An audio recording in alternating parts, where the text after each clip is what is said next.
I've made a PowerPoint that goes over some of the jury instructions that you're gonna get.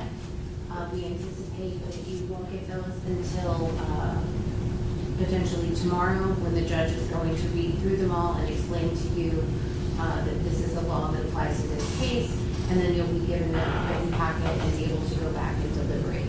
But I wanted to highlight certain parts of them. This is finally almost the part where you get to see what the actual elements of the crime that the defendant's charged with are, and I would like to go over those and what the evidence is that the state's introduced that established those. So you're going to learn that the defendant in this case has been accused of the crimes of second-degree murder with a firearm. That's count 1. Count 2 is abuse of a dead human body. Count 3 is tampering with physical evidence or destroying evidence. Now, in every homicide or murder case, there is a standard instruction that kind of outlines different kinds of homicides. So it starts with that the defendant is accused in count 1 of murder in the second degree. It says second degree murder includes a lesser included crime of manslaughter. Manslaughter is also unlawful. However, a killing that's either excusable or justifiable was committed by the justifiable use of deadly force is lawful. And then it's going to give you some definitions of those things. So if you find that Ms. Howery was killed by the defendant, you will then need to consider the circumstances surrounding that killing and then determine if the killing was second-degree murder, was manslaughter, or was an excusable killing, or was a killing that resulted from the justifiable use of deadly force. So justifiable homicide, basically self-defense, is what this section is about. So the killing of a human being is justifiable homicide and lawful if it's necessarily done while resisting an attempt to murder or commit a felony upon the defendant, or to commit a felony in the dwelling house in which the defendant was at the time of the killing. An excusable homicide, the difference between a justifiable homicide, which would be basically self-defense, an excusable homicide is more like an accident, okay? The killing of a human being is excusable and therefore lawful under any one of the following 3 circumstances. And like I said, if these are too small, you're going to get all this in a packet tomorrow, okay? When the killing is committed by accident and misfortune, in doing any lawful act by lawful means with usual ordinary caution and without any unlawful intent. So, you know, somebody, for example, like cleaning their gun or something, and there's an accidental discharge and they kill another person. That would be an excusable homicide example. Or 2, when the killing occurs by accident and misfortune in the heat of passion upon any sudden and sufficient provocation. Or 3, when the killing is committed by accident and misfortune resulting from a sudden combat, if a dangerous weapon is not used and the killing is not done in a cruel and unusual manner. So the state's position is the evidence that we've demonstrated to you indicates a homicide, particularly because all of the circumstances, and we'll get into those, of all of the witnesses, the relationship of the defendant and the victim both beforehand, the arguing that they were going through, the ending of their relationship, the exit wound to the front of her head. There's no evidence at all of any kind of form of self-defense. There's no evidence that there was an accident. And the part about a sudden combat, number 3 here, talks about that would only be able to be applied if a dangerous weapon's not used. Clearly a firearm is going to constitute a dangerous weapon under the law. So it's the state's position that none of these things apply to the information that you have in this case. In fact, everything that we've presented to you is inconsistent with any of these potential lawful homicides. It gives you the definition of a dangerous weapon. A dangerous weapon is any object that will likely cause death or great bodily harm if used in the ordinary and usual manner contemplated by its design and construction. Clearly, a firearm is designed for that very purpose, and you'll get a specific definition of a firearm here in a little bit. Okay, murder in the second degree. Now we're getting to the elements of the actual crime charge.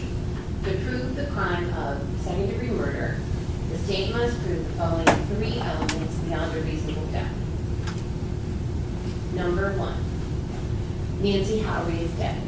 Well, how have we proven that? We have shown the different deceased remains that have been recovered from the compound, and most importantly, that the remains of that Site 3 in Maury Court, in that hole, the crime scene investigators testified that out of that same hole, they took the finger skin from the middle finger that Caitlin Pill was able to identify as belonging to Nancy Howery.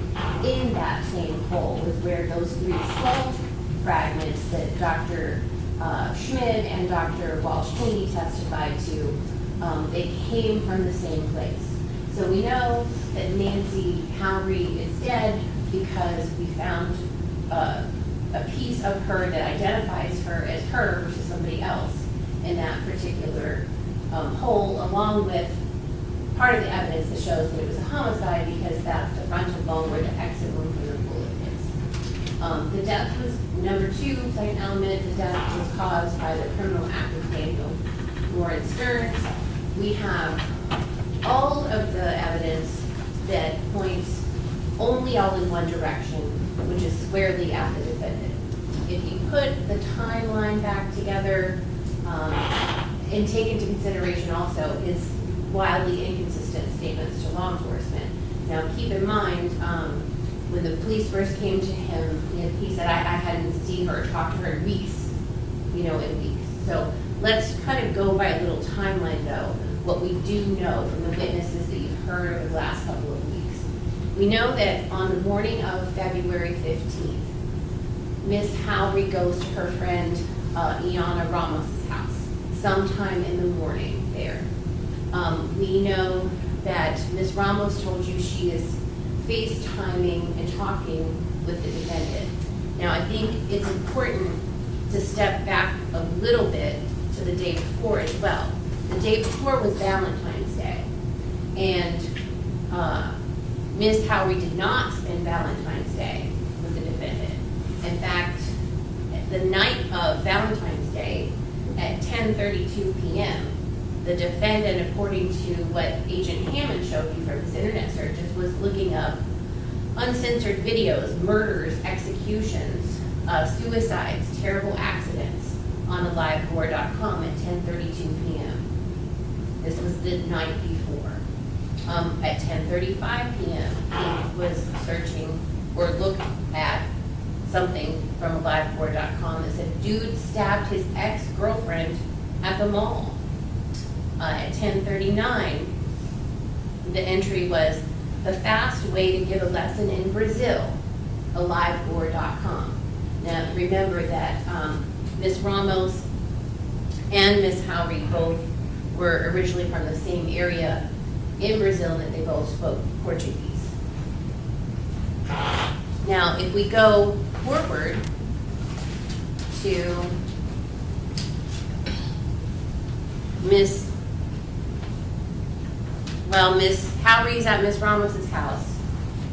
Miss Ramos tells you that the plan is for her to meet up with the defendant at a nearby CVS. That originally she wanted him to come to Miss Ramos's house, but Miss Ramos said, no, my driveway is too narrow, you're gonna be blocking our cars if you leave your car here, so why don't you guide me to the CVS?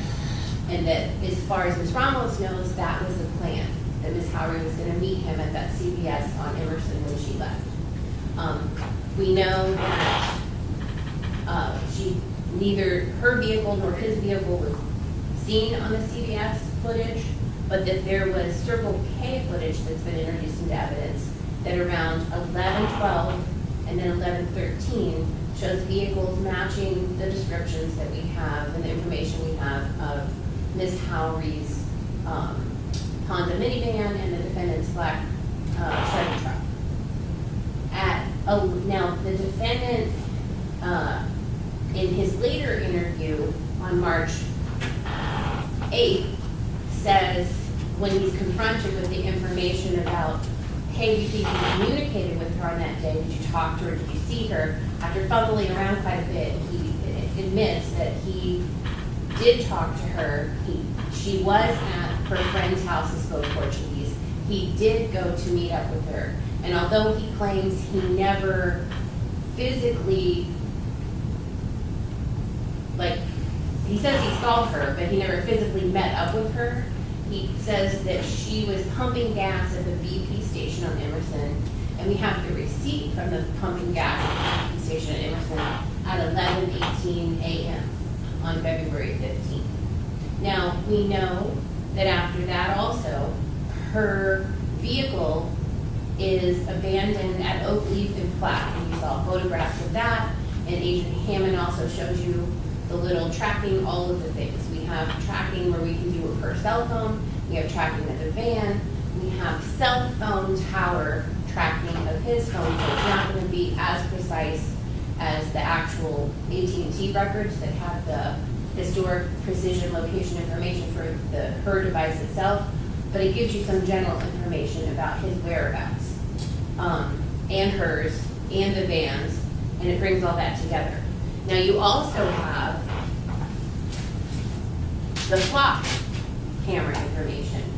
And the flock information, the first one in chronological order, shows that on February 15th, 2023 at 11:34 a.m., the defendant's truck is caught on that surveillance camera at DeGroot and J.A. Bombardier, headed westbound. And you saw the map of the compound, and you heard from Agent Tyler Harrell and Taylor Dunn about their surveillance, and you know by now, by looking at that map, that J.A. Bombardier leads into the compound, okay? So at 11:34, his truck is going into the compound. We know that at 12:06 p.m., that's the last time that Ms. Howery's phone pings to any tower. And the tower that it pinged to was the one nearby at the Port Malabar Rifle and Pistol Club. And then it never pings ever after that. It was either destroyed or turned off, but there's no more pings from her cell phone after that.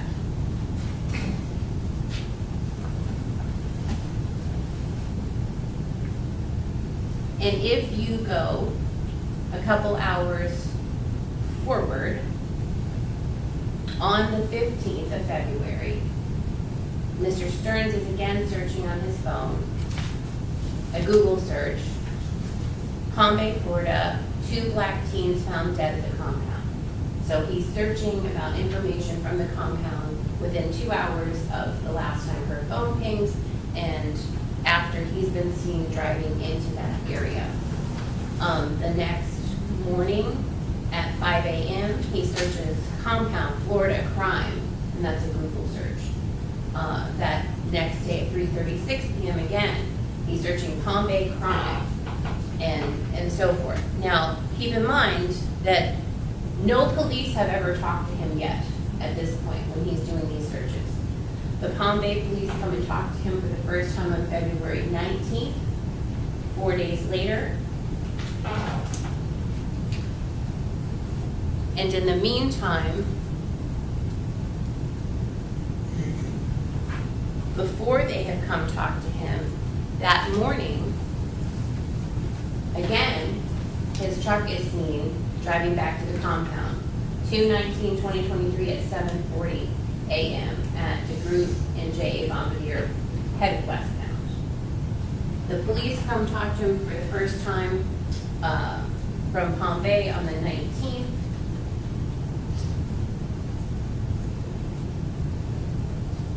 The very next morning at 5:21 a.m., his truck is seen again going to the compound. That camera is the DeGroot and J.A. Bombardier. He's headed westbound at 5:21 a.m. into that area.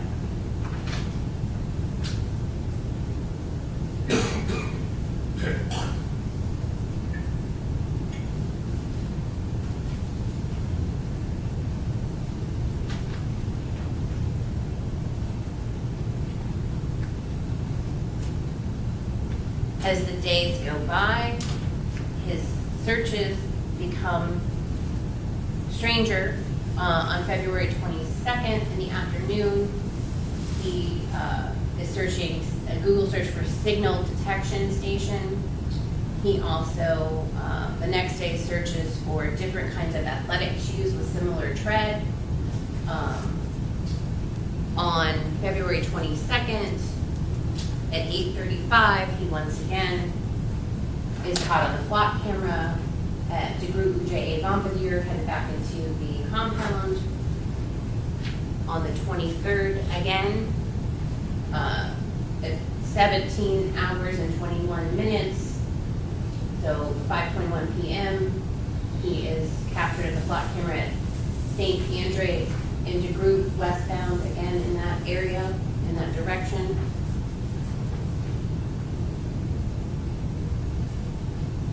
He starts to search on February 23rd, missing person, Palm Bay, Florida. That's a Google search. He searches on the 26th, again about people being shot and killed in the compound in Palm Bay, and fatal shootings at the compound under scrutiny during Palm Bay City Council meeting.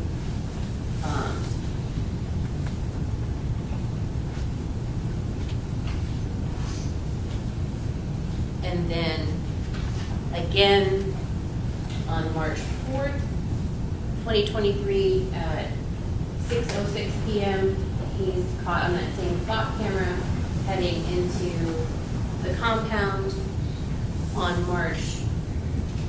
Around that time frame is where his Google searches related to wind-resistant kitchen torches and, flaming torches and things like that. You heard that there was thermal damage to the different remains of Ms. Howery from varying degrees. On March 6th is when the Brevard County Sheriff's Office first comes and speaks with him. He again tells them he hasn't seen her, spoke to her. I think at that point, and that's the one that's just an audio recording, it's not a video recording. He says it had been a week and some days, the last time that he had had contact with her prior to February 19th when the Palm Bay police had first come out.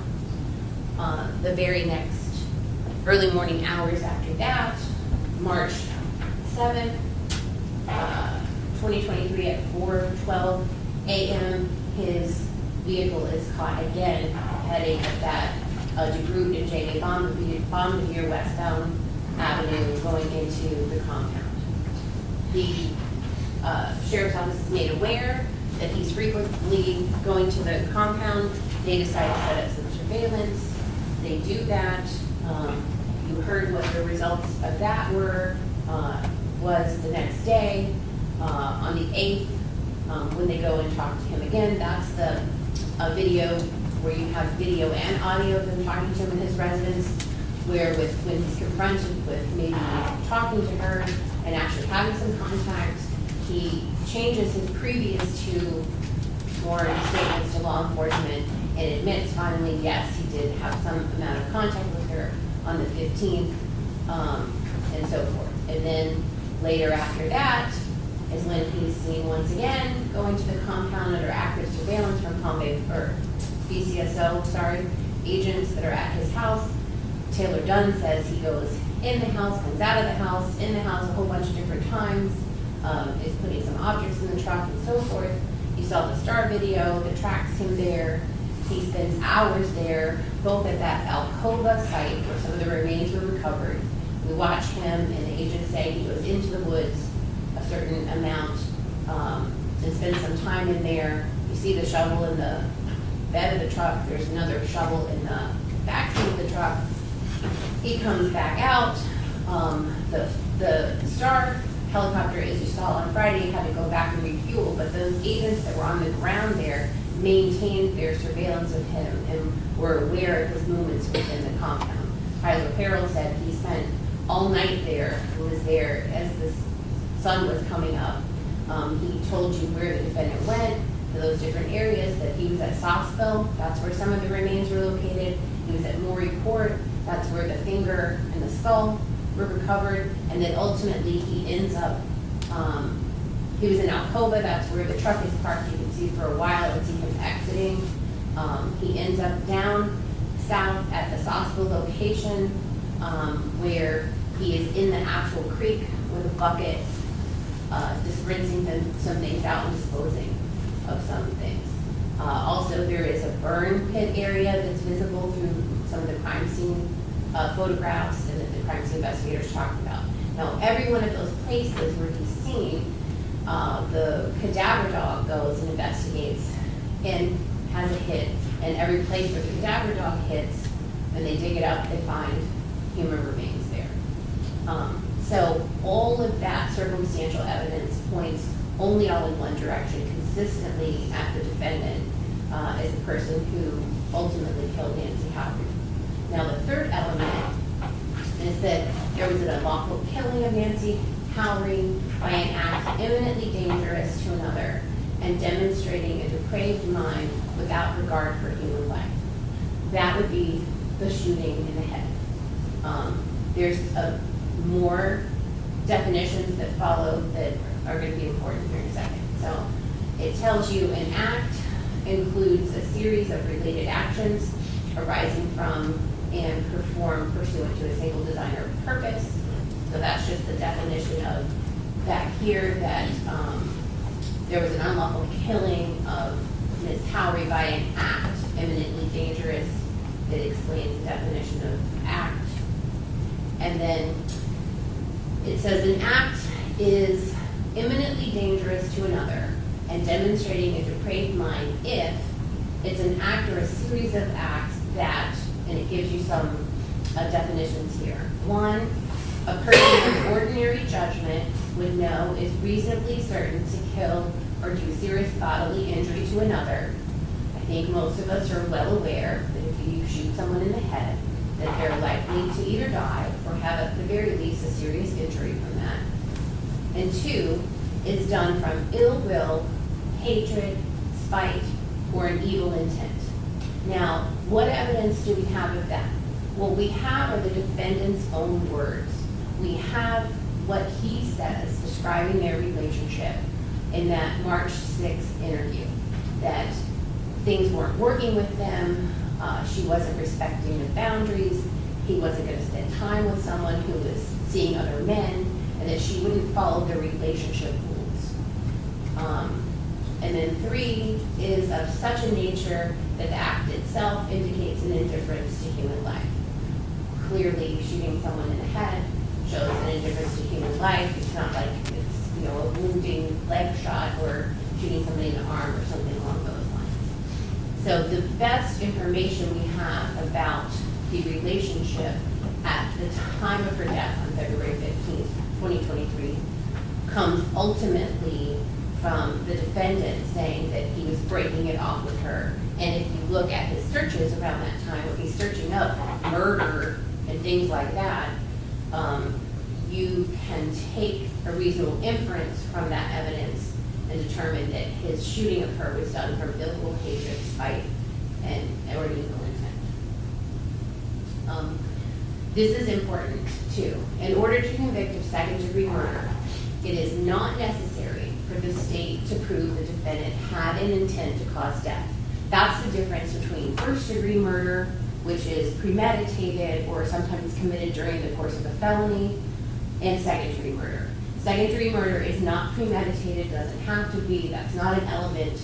It would be improper to require the state to prove premeditation in order to convict somebody of second-degree murder. So that's important to point out. If during the second-degree murder a firearm is used, there's sort of an aggravation or an enhancement. So this instruction is about that.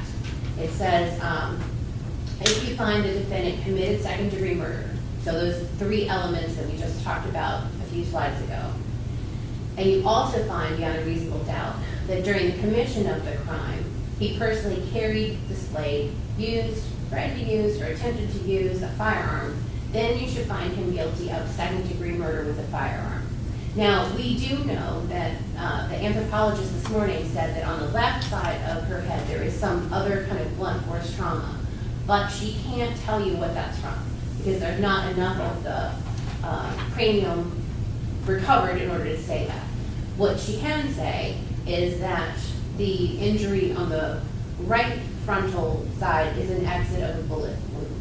So if you find that those elements of second-degree murder have been met, then you should be finding him guilty of second-degree murder with a firearm because there's no evidence that there's some other, like there's not a bat or a knife or some other kind of weapon or mechanism used to kill Ms. Howard. This is your legal definition of a firearm. It's defined as any weapon which is designed to or may readily be converted to expel a projectile by the action of an explosive.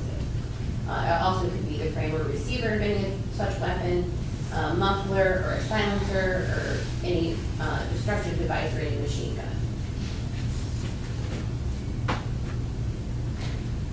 And this is the rest of that instruction. If you find the defendant committed second-degree murder, but you're not convinced beyond a reasonable doubt that he personally carried, displayed, used, threatened to use, or attempted to use a firearm, then you would find him guilty only of second-degree murder, so minus the firearm part.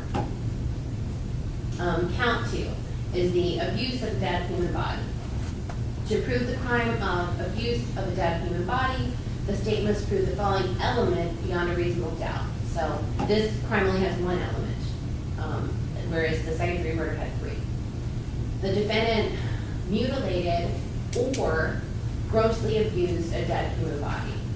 So you don't have to prove both of those things, just one or the other.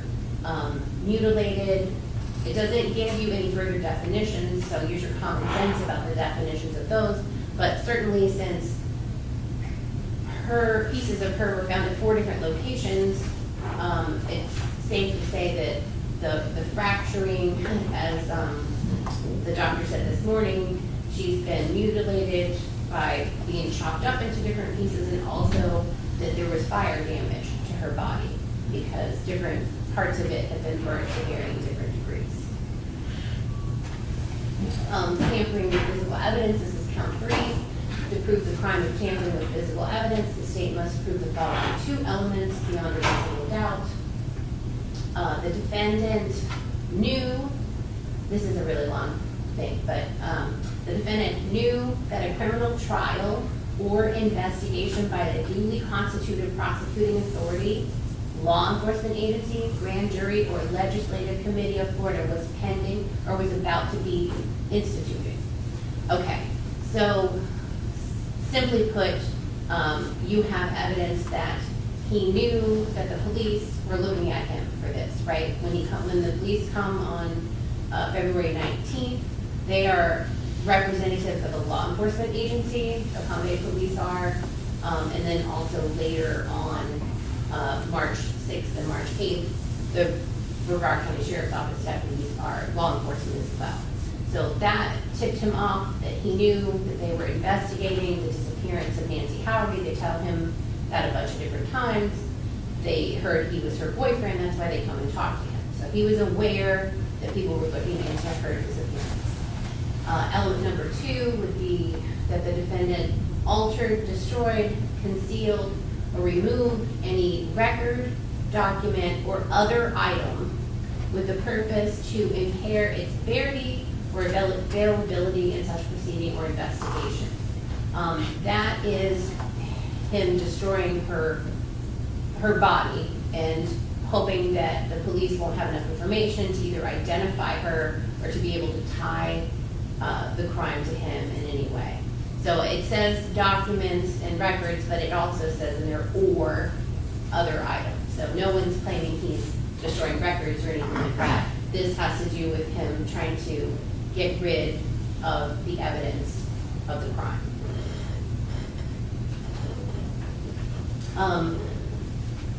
So there's a couple different places in these jury instructions that you're going to see that if you're going to find the defendant guilty, you should find it for the highest crime that's been proven beyond a reasonable doubt. So kind of start at the top and work your way down.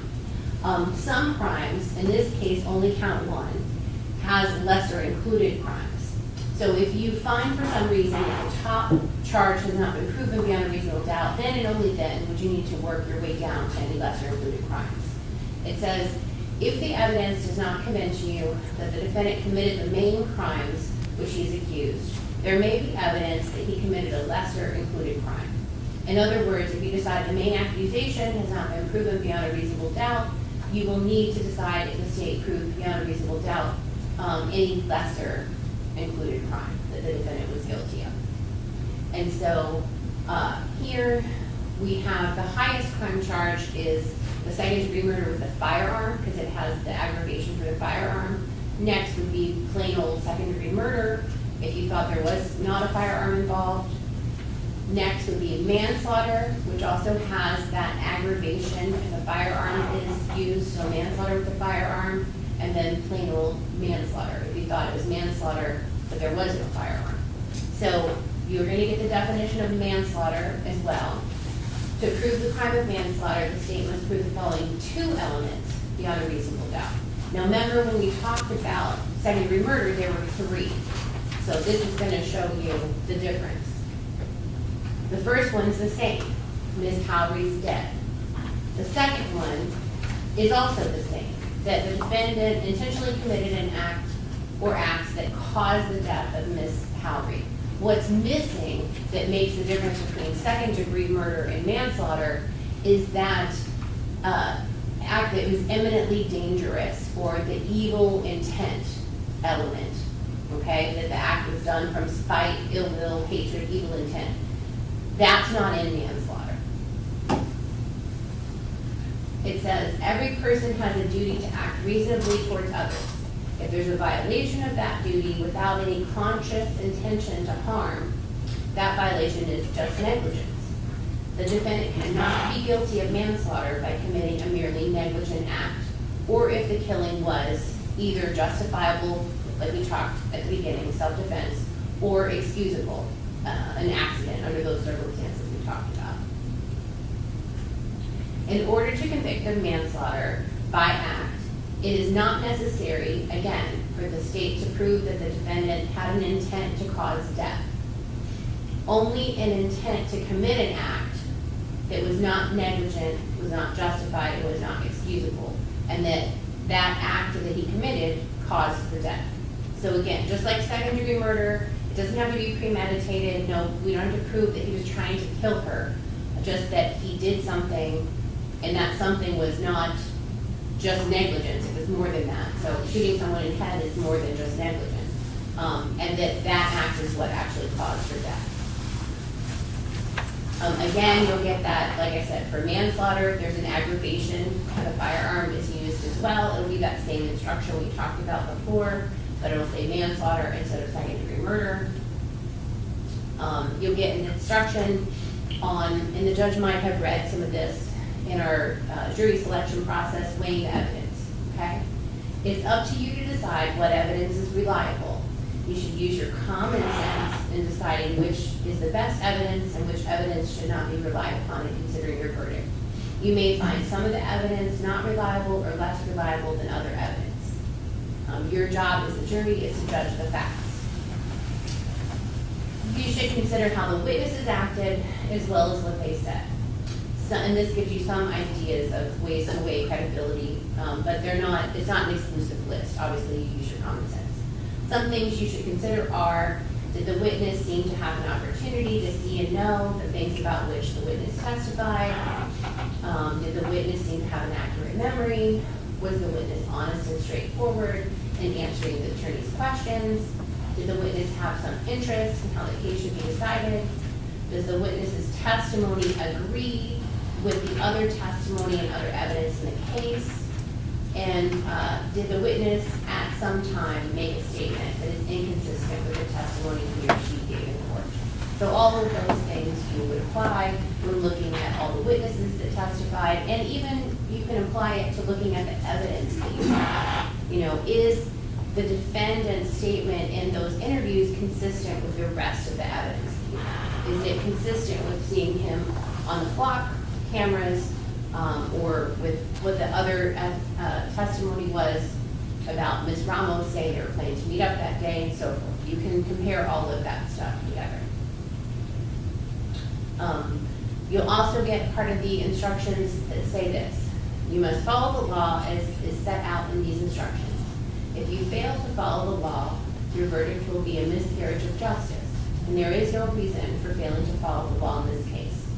All of us are depending upon you to make a wise and legal decision in this matter.